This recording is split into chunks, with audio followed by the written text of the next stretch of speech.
This was not just extreme carelessness with classified material. This is calculated, deliberate, premeditated misconduct, followed by a cover-up that included false statements and lies to Congress, the media, and the American people.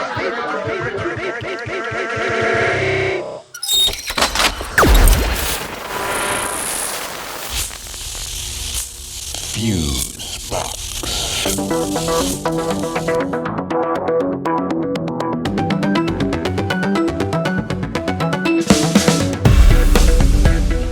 Okay, this is Fusebox number 204, Prophet of Lies. And you are seriously overdrawn at the Honesty Bank. Yeah, you know, there might be some regulatory fees and other penalties for such behavior. As a matter of fact, there might even be... Just saying. Greetings, friends, and welcome in to this, the 204th edition of Fusebox, frugally entitled The Prophet of Lies. And yes, that's right, we're doing that... You know, you're doing that spelling thing again, bro. They gotta see it to hear it, you know? Yeah, so true, so true. Actually, just like in real life. Whatever the hell that means. Friends, I'm your stealing the evidence, but only to conduct my own investigation host, Marc Rose, and over there, behind a wall of glowing tubes and the stench from a leftover fog machine from an abandoned Black Oak, Arkansas tour bus is the Grand Vizier of the volume pot. Milt Keynes, everybody. Thank you kindly. And be careful what you say in the past, because it might just come back in the present and bite you squarely on your ass. Truer words were never said, Mr. Keynes, referring to our opening clip there, where in all his pious glee, the orange guy poots forth all the downright evil things that all those nasty Democrats are doing with all those classified documents back in the year 2016. Yeah, payback is a bitch, bro. It sure is. And you know what? In spite of that, his defenders rally, as if on cue. You know, like Steve Bannon said on his podcast, quote, "We need to choke down the FBI." Marjorie Taylor Greene, not to be outdone, called for the entire Department of Justice to be defunded. Pro-Trump social media forums called for a, quote, civil war and told users to, quote, lock and load. And last, and certainly at the end here, Kevin McCarthy, who, as we know, could, perhaps, become the Speaker of the House if Republicans win midterm elections. Insert shudder here. He's looking for a deep dive investigation into the Justice Department. And if hell freezes over and he gets control of the House... Yeah, well, the lakes of fire seem to be icing over, bro. So let's do our part and vote to keep hell burning bright. Amen, Mr. Keynes. It's a crazier than usual time, and friends, my humble prediction is that it's not going to get less crazy as we go forward. It would seem to me to be at least a sensible notion to ramp this nutso energy down however we can. Yeah, great suggestion, man. I don't think they have the slightest intention of doing that, though. Yeah, I can see why you'd think that, Mr. Keynes. But you know what? I have noticed a very, very slight splintering among some of the GOP members that seem to signal a reluctance, at least, to be counted among the devotees of dismantling the FBI, for instance, realizing that might not be the best political strategy for the longer term. Yeah, I see that. But you know what? There is actually a good reason to look at doing that very thing, bro. Well, do tell, Mr. Keynes. Yeah, and it has nothing to do with that bloated orange con man. Good. No, it really goes back decades. The FBI and other agencies have been used forever as like political hammers for whatever party was in charge. I mean, Herbert Hoover is an obvious example, right? Well, we know he had an agenda, all right. So, well, sometimes it was his own agenda. It would turn out later. Sure. And other times, whatever party was in charge, they could skew the agency in their favor. Yeah. Now, here, listen to this. This guy is a sociology professor. His name's Alex Vitaly. And he's also the coordinator of the Policing and Social Justice Project at Brooklyn College. He's talking here about how the current GOP views the agency. Alrighty. It's not the neutral professional enforcement of the law that they often claim. It's actually a political tool. The difference here is that they think that it's a political tool that should be used on their behalf. And they're really upset to see law enforcement being used against so-called, God-fearing, patriarchal white nationalists, as opposed to using those forces against immigrant communities, communities of color, sex workers, and, of course, the political left. And so it's a kind of a repeat of January 6th, where we saw, back the blue flags being used to beat local police. Okay, that's interesting. So in a kind of sick with a little twisted on the side sort of a way, are they trying to align themselves with the progressives? See, that's kind of what it looks like, right? But no. And our buddy Alex here, he has a thought or nine about that very thing. Check it out. No, not at all. This is not about trying to build an alliance across the ideological divide. When people talk about defunding the police on the left, they mean something radically different. I think what the right intends here is not to reduce the power of the FBI, but merely to change the leadership so that it is more politically compliant with the far-right agenda. Oh, okay. Okay, I see what you're saying. I think. Because really, it does look kind of weird from the outside. Yeah, because when the professor here is talking about historical evidence... Yeah, something we don't seem to get a lot of from the Orange Coalition. Fuck no! You get batshit crazy conspiracies. So crazy, even I don't buy into them, bro. So here's a little history lesson that most of us have witnessed firsthand. Under Trump and many past presidents, we've seen the FBI used as a tool to gin up fear on crime, to demonize political enemies through things like the war on drugs, even the war on terror. And most recently, with the Trump administration, right as he went into election mode, he tried to capitalize on fear of crime by creating Operation Relentless Pursuit that targeted exclusively Democratic cities for intensive flooding of federal agents, more money for local police, more intensive federal prosecutions of basically street crime in a way that was designed to try to say, look, the problems of urban America are not disinvestment, deindustrialization, racial segregation of housing. No, the problems of urban America, of democratic cities, is too much crime, and the solution to that is more policing. And that was a political project, and residents in most of these cities that were targeted immediately organized against this initiative and said what they need is investments in housing, stable employment, high-quality health care, not more federal policing. Well, that just actually makes a whole lot of sense. Yeah, I think the guy's spot on. I mean, we're all getting stoked up about the search warrant thing, and, rightly so. This guy has more skeletons in his closet than a graveyard, but let's keep this thing in perspective, too. Wait a minute. You mean we just can't...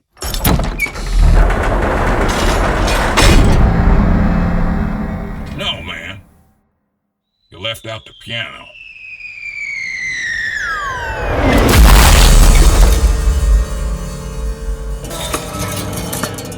Oh, poor thing. The show for everybody, but not everybody will like it. TheFuseboxShow.com. And we are back, bro. Splendid.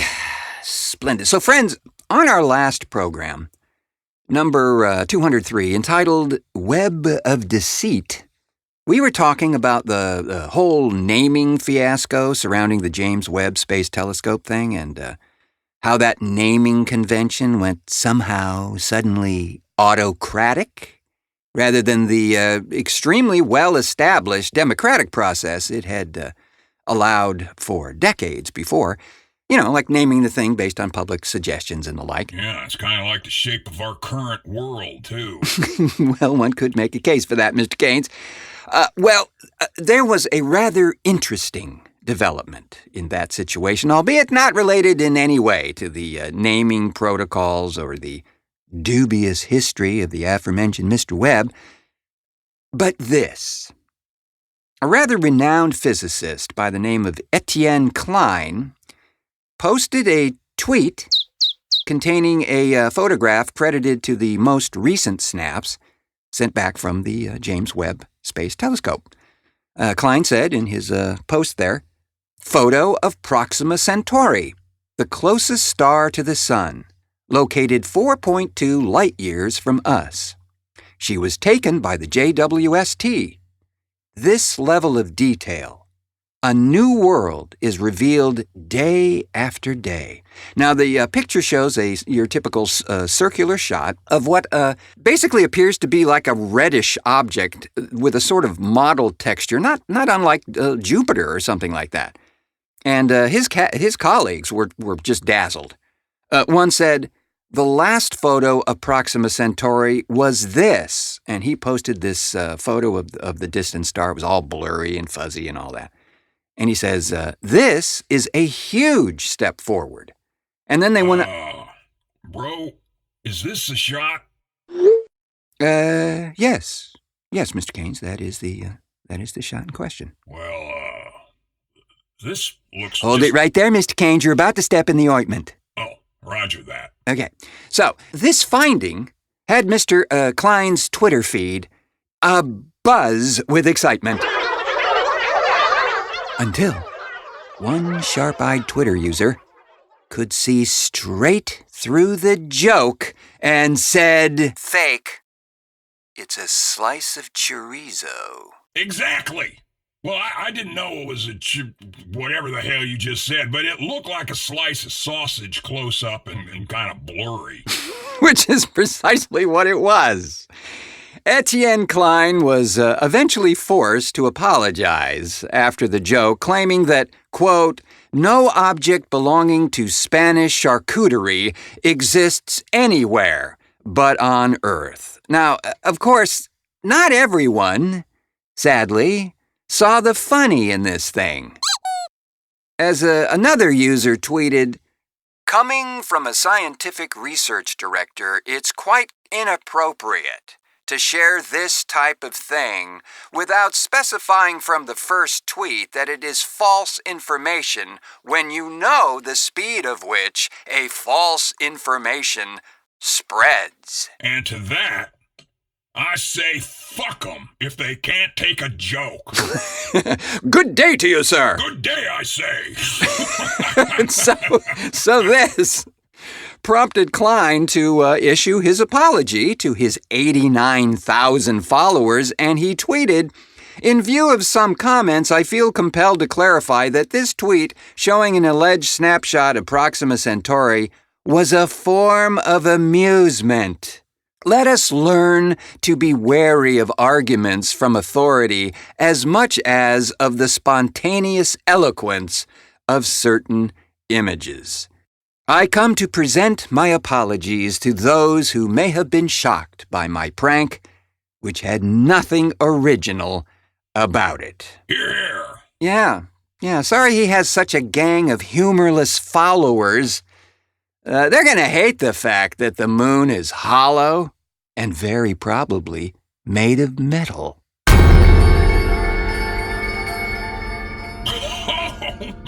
You're gonna leave that right there, are you? Right on that very spot, friends. You know, let me attempt to turn this burning VW camper bus around and Well, it does have to do with science. Oh, that's good. No, seriously. Mr. Keynes, I'm making a concerted effort to deftly merge the tattered fringes of this segue into a tapestry of exotic and ornate threads with dozens of complex weaves. Yeah, well, I think you dropped a stitch or 9, bro. Be that as it wasn't. Milt, we were having this discussion in the break room the other day, and it turned into a great conversation. Oh, yeah, you mean that whole prancing ping pong? Well, the Dancing Woolly Masters was the... Yeah, that. Yeah, okay. Yeah. Well, we were talking about this book that was recommended to me by a colleague many, many, many years ago called... Now, wait a minute. This was before the invention of candles, right? Not that far back, Mr. Keynes, really. The book was written by a renowned quantum physicist named Gary Zukav. And the book is entitled, as I said, The Dancing Woolly Masters, and it's a rather historic tome now, but at the time it had just come out, and my friend said, "Hey, you would really dig this. Here, read it. You're going to love this." Naturally. You said, as soon as I'm done ironing my sock drawer. As you do. Yeah. Mm-hmm. Well, I respected the guy's taste in things, so I said, yeah, sure, let me give it a go. What the heck? So I'm reading along, and at one point I realize that this is getting rather dense.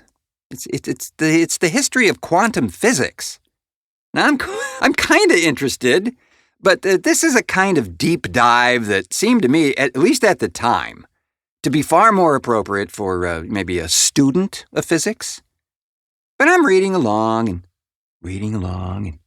then again and more reading along, and I'm getting actually a bit irritated by about the halfway point in this tome, and wondering if my friend was just playing some kind of sick joke, because as somewhat interesting as this historical reference material is, there are sock drawers to iron, and a list as long as my left arm of grade Z features just sitting over there on the shelf. And you know what? And they're not going to watch themselves. Or will they? So I'm just about to pick up the phone. That's right, the hard-wired landline phone. Just about to pick up the phone and call my friend when, upon turning the page, the direction of this book completely changed, going from what I can only call real hardcore science to hardcore Zen. No. Is that when you saw the face of dog? A true rapturous experience, Mr. Keynes. Seriously, what had happened, and very cleverly done by Mr. Zukav, whether this was his intention or not, was that the first third, or maybe a little better of this book, gave you a pretty firm foundation, truly without revealing where he was headed in this thing, for the historical footings of quantum physics, so that when you got to this next section, your mind could be fully blown, as he proceeds to illustrate, beautifully, I might add, where quantum physics and the truest forms of spirituality actually meet and not collide. Right. And you were talking about some other guy who came first, who... Oh, yeah, that's Fritjof Capra, who wrote The Tao of Physics. Yeah. Again, another masterwork in this realm where the conceptual and theoretical ideas of physics meet head-on with a lot of Eastern mysticism. Yeah, and then I think we got off on something about the power of thought. Right. And all this manifesting stuff people are always talking about. And then I said something about how I've always hated the word hope. Right. And that's where we got into, I think, a rather interesting discussion and dissection of the words hope versus faith. Now for me, I'm just talking about me now. No reason to get your collective boxers in a wad, unless you're into that sort of thing. I always thought the word hope was limp. It wasn't compelling, or whatever you want to call it. It just didn't fill me with a desire to do, well, anything. Just be passive and wait for something. And that's kind of when I mentioned that for me, and again, no religious tendrils connected to this idea. The word faith has a lot more power connected to it, as it's proactive rather than passive. Yeah. Still feels a little churchy to me, but Well, yeah. I mean, faith makes a statement that is actually positive. It says there's no doubt in this equation that a certain outcome is inevitable. Well, hell, it's kind of like our buddy Pollard would say about that mindset of an athlete. Yeah, he would. You have to have 100% certainty about your performance. No doubt in your mind at all. 100% faith in your abilities. Yeah, so when I hear people say, well, we hope for the best, all I see is them laying down in the street waiting to be run over by a bus, kind of like Arnie here. Well, we'll just hope for the best. Hope springs eternal. I'll just lay down here. I'll just lay here in the road. That's nice. Yeah, you see, I'll just wait. Huh? What's that over there? No, see, that right there is, It's kind of a graphic depiction there, Mr. Keynes. But I see where you're going. It's a passive directive. It's also about the energy that a word creates, right? Which relates back to that quantum physics stuff. They explore areas of science that are very theoretical and abstract, mystical even, some might say. But as they go deeper into these areas, they find that there is indeed something linking the seemingly intangible to the quite tangible, elusive as it might be at times. Well, and hey, I'm no physicist, but even I've heard of that test they did where they observed a particle change direction because it was being observed and did something completely different when nobody was looking directly. Right, absolutely, yeah. And they call that the observance effect. Yeah. This is usually defined by a certain measurable change that happens when a measuring device tries to measure a certain outcome. Yeah, now, and didn't you say something about science was only as good as the... Well, yeah, my point was that some unfortunately, rather adamant believers won't accept the idea that the scientific findings on whatever the hell it is are only as good as the tools they have to measure it with. Right? I mean, if your tools aren't even aware that a certain phenomena exists, how can you measure it or be so damn sure it doesn't exist? Yeah. Is your brain hurting yet? No, actually. I mean, it's like what we were talking about before. Yeah. I don't believe for one damn minute that this is it. And by this, I mean life or a lifetime. Right. There have been way too many cultures that have done some pretty spooky things in the past that have you scratching your head about a lot of what we take for granted as being real. Yeah. I mean, just speaking economically, if my whole notion for creating something was as elaborate as this life experience thing is, I don't think I'd close the whole thing down after one ride. You know? Are you talking about reincarnation? Well, kinda. I mean, those quantum guys always are going on about the fact that energy cannot be, quote, uncreated. Right. That it continues. If that's so, then maybe consciousness, which we could say is an energy, right? Many do say that, Dr. Keynes. Well, then what's to say that that consciousness doesn't also continue?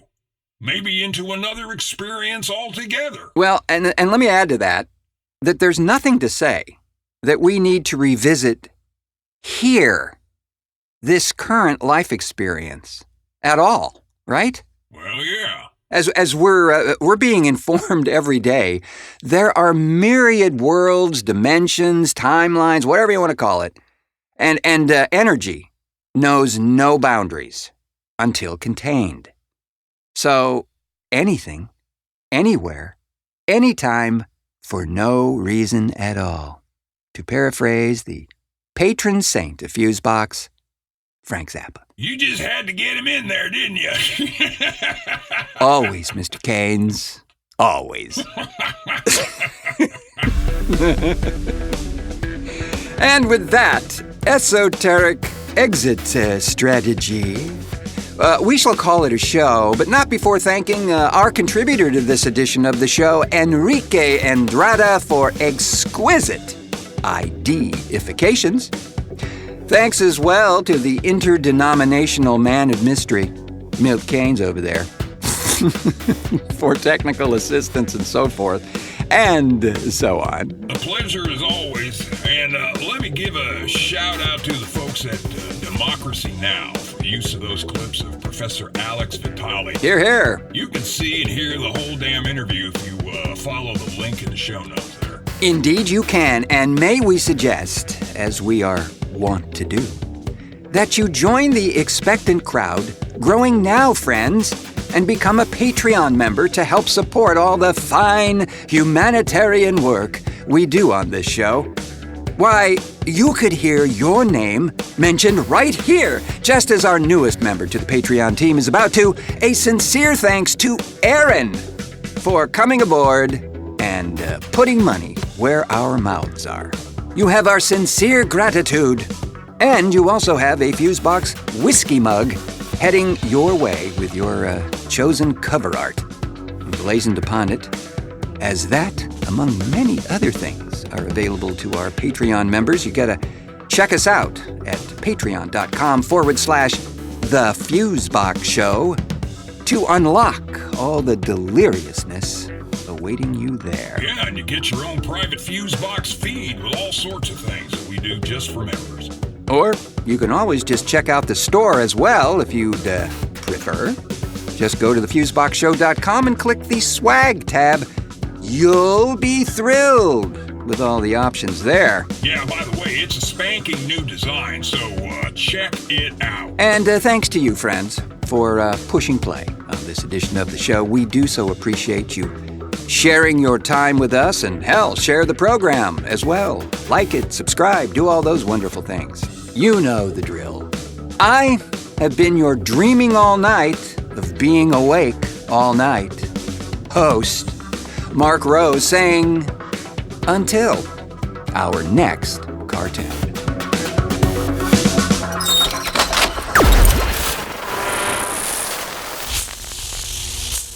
Fusebox.